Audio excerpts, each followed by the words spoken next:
একটা মক ড্রিলের কথা ভারত সরকার বলেছিল 7th 6 তারিখে এই মিডনাইটে অ্যাকশন হয়েছে। আপনি মক ড্রিলের ডিক্লেয়ার করার পরে সিপিএম এর ওই মালগুলো ও তো টিভিতে থাকে, আপনারা ডাকেন বলে, ওই চ্যাংড়াগুলো, ওদের একটা ভাটাংশ আছে, এদেরও কতগুলো আছে, পাঁচবার করে ভোটে হেরেছে। সেলিম যেমন 3বার ভোটে হেরেছে পরপর, শতরূপ নাকি একটা আছে, সেও 4-5 বার ভোটে হেরেছে। সবগুলোই হারে ভোটে, আবার যত দাঁড়াবে হারবে। এবং হারা শুধু নয়, এরা সিকিউরিটি মানিয়ে ফেরত পায় না। এরা প্রত্যেকের Facebook account, x account, Instagram খুলে দেখুন, নরেন্দ্র মোদীকে নিয়ে কি খিল্লিনা করেনি এরা। বলছে ইনি কোভিডের সময় থালা বাজাতে বলেছিলেন। কি বাজেভাবে 6 তারিখে ওদের পোস্টগুলো দেখুন, নোংরাভাবে ভারতবর্ষের প্রধানমন্ত্রীকে আক্রমণ করেছে।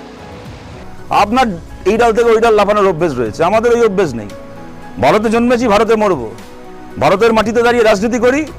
যাদেরকে দেখে ছোটবেলা, যাদের কথা শুনে রাজনীতি করবো বলে ঠিক করেছিলাম, কমিউনিস্ট পার্টি করবো বলে ঠিক করেছিলাম, তারা ভারতের জন্য স্বাধীনতা আন্দোলন করেছিলেন, জেল খেটেছিলেন। ভগৎ সিং এর জীবনী পড়ে ভেবেছিলাম কমিউনিস্ট হবো। মুজাফফর আহমেদের কথা পড়ে ঠিক করেছিলাম ভারতের মাটিতে ভারতের কমিউনিস্ট পার্টি মার্ক্সবাদী করবো। আপনি কে হরিদাস মশাই? আপনি প্রশ্ন করতে এসছেন কেন প্রধানমন্ত্রীর সমালোচনা করেছি? বেশ করেছি, প্রধানমন্ত্রীর সমালোচনা করেছি। দেখুন শুভেন্দুবাবু, প্রধানমন্ত্রী নরেন্দ্র মোদী আপনার বাপ হতে পারেন। আপনি এখন ঠিক করেছেন, কদিন আগে বললেন যে আমরা মোদির বাচ্চা, তো আপনি মোদির বাচ্চা হতে পারেন, আমি তো মোদির বাচ্চা নই। আপনি বাপ পাল্টেছেন, আমি তো বাপ পাল্টাইনি। নরেন্দ্র মোদী আমার কাছে একটা গণতান্ত্রিক দেশের নির্বাচিত প্রধানমন্ত্রী। তাকে প্রশ্ন করা, তাকে সমালোচনা করার অধিকার আমার রয়েছে। ঠিক যেরকম এর আগে যখন ডক্টর মনমোহন সিং প্রধানমন্ত্রী ছিলেন, তাকে প্রশ্ন করা, তার সমালোচনা করার অধিকার বিজেপির তৎকালীন নেতাদের ছিল। আপনি জানবেন না, আপনি তখন ছিলেন না বিজেপিতে। তখনকার যারা বিজেপির নেতা, তারা মনমোহন সিংয়ের নিন্দা করেছেন, সমালোচনা করেছেন, বেশ করেছেন।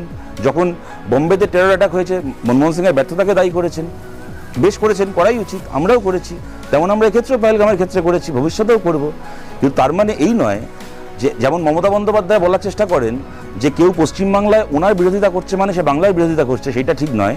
তেমন প্রধানমন্ত্রীর কেউ বিরোধিতা করছে মানে দেশের সরকারের কোনো পলিসির বা কোনো একটা জায়গায় তার ইন্টেলিজেন্সের ফেলিয়ারের বিরোধিতা করা হয়েছে বা তার সমালোচনা করা হয়েছে মানে কেউ দেশের বিরোধী হয়ে যাচ্ছে তা নয়। এবং তার সবচেয়ে বড় প্রমাণ, ভারতের প্রতিটা বিরোধী দল, আমি খালি আমার কথা বলবো না বা আমার পার্টির কথা বলবো না, ভারতের প্রতিটা বিরোধী দল একযোগে তার প্রমাণ রেখেছে। পহেলগামের ওই হামলার পরে যখন বিরোধী দলকে নিয়ে বৈঠক ডাকা হয়েছিল, সর্বদলীয় বৈঠক, আপনার প্রধানমন্ত্রী, যাকে আপনি রিসেন্টলি বাপ বানিয়েছেন, প্রধানমন্ত্রী ছিলেন না সেই সর্বদলীয় বৈঠকে। উনি বিহারে ভোটের প্রচার করছিলেন, কিন্তু ভারতের সমস্ত বিরোধী দলের নেতারা তারা ছিলেন এবং তারা আনইকুইভোকালি, তারা একেবারে মানে আনকন্ডিশনালি ভারত সরকার যেন সন্ত্রাসবাদের বিরুদ্ধে কড়া পদক্ষেপ নেয় এই প্রশ্নে সরকারের পাশে দাঁড়িয়েছে, যাবতীয় তাদের মধ্যেকার বিরোধ ভুলে। এবং তারপরেও যখন অপারেশন সিঁদুর যখন লঞ্চ করা হয়েছে, যখন পাকিস্তানের 9টা টেরর ক্যাম্পকে আমাদের ভারতীয় সেনার জওয়ানরা টার্গেট করে করে উড়িয়ে দিয়েছেন, ভারতের প্রতিটা বিরোধী দল, সিপিআইএম সহ ভারতের প্রতিটা বিরোধী দল, তারা টেররিজমের বিরুদ্ধে, টেরর নেটওয়ার্ককে উড়িয়ে দেওয়ার এই যে কাজ সফলভাবে ভারতের সেনা করেছে, আমরা গর্বের সঙ্গে সেটাকে স্যালুট করেছি, আমরা অ্যাপ্রিসিয়েট করেছি। এবং এক্ষেত্রেও আমরা বলছি, হ্যাঁ, 100 বার কোনো সুস্থ মানুষ চাইতে পারে না যে যুদ্ধ হোক, তেমন কোনো সুস্থ মানুষ এইটাও মনে করতে পারে না, এই কথা আমরা এর আগেও বলেছি, কোনো সুস্থ মানুষ এইটাও মনে করতে পারে না যে ইচ্ছে মতো টেররিস্টরা পাকিস্তান থেকে ঢুকবে, আমাদের দেশে ঢুকে নিরীহ মানুষকে মেরে দিয়ে চলে যাবে, আর আমাদের দেশ তার কোনো জবাব দেবে না, টেররিস্টদের বিরুদ্ধে কোনো ব্যবস্থা নেওয়া হবে না, এইটাও চলতে পারে না। এবং আমরা গর্বিত ভারতের সেনা যে রকমভাবে টেররিস্টদের বিরুদ্ধে ব্যবস্থা নিয়েছে। আপনি এত লাফাচ্ছেন কি মশাই? আপনি এত লাফাচ্ছেন? আপনি কদিন আগে বিধানসভা ভোটে হেরে গিয়ে বলেছিলেন না বিজেপির মিটিং করে যে আমরা এর আগে আমি বলেছিলাম রাষ্ট্রবাদী মুসলমান, আর বলবো না, রাষ্ট্রবাদী মুসলমান বলে নাকি কিছু হয় না।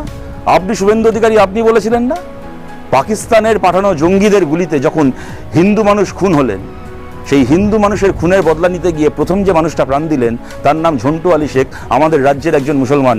কি শুভেন্দুবাবু, আপনি রাষ্ট্রবাদী না ঝন্টু আলী শেখ রাষ্ট্রবাদী?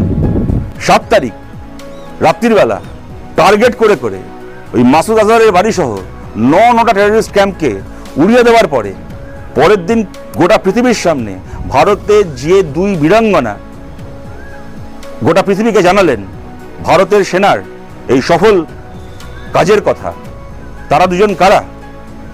একজনের নাম ভামিকা সিং, একজনের নাম সোফিয়া কুরেশি। ভারত মায়ের দুই বীজ সন্তান, দুই বীরাঙ্গনা। কি শুভেন্দুবাবু, রাষ্ট্রবাদী মুসলমান হয় না? সোফিয়া কুরেশি রাষ্ট্রবাদী নন? আপনি হনুমানের মতো এই ডাল থেকে ওই ডাল, ওই ডাল থেকে সেই ডালে লাফিয়ে বেড়ান, আপনি রাষ্ট্রবাদী? 100 বছরের ওপর যখন আরএসএস বুঝিয়ে এসছে জাতীয়তাবাদ ধর্ম দিয়ে নির্ধারিত হয়, হিন্দু জাতীয়তাবাদ, ইসলামিক জাতীয়তাবাদ, খ্রিস্টান জাতীয়তাবাদ, ওই 100 বছর ধরে আমরা কমিউনিস্টরা বলে এসেছি ভারতে একটাই জাতীয়তাবাদ হয়। এই নানা ভাষা, নানা মত, নানা পরিধান, বিবিধের মাঝে দেখো মিলন মহান। এই ভারতের একটা জাতীয়তাবাদ হতে পারে, ভারতের জাতীয়তাবাদ, ভারতীয় জাতীয়তাবাদ, ইন্ডিয়ান ন্যাশনালিজম। না হিন্দু ন্যাশনালিজম, না Islamic nationalism, only Indian nationalism.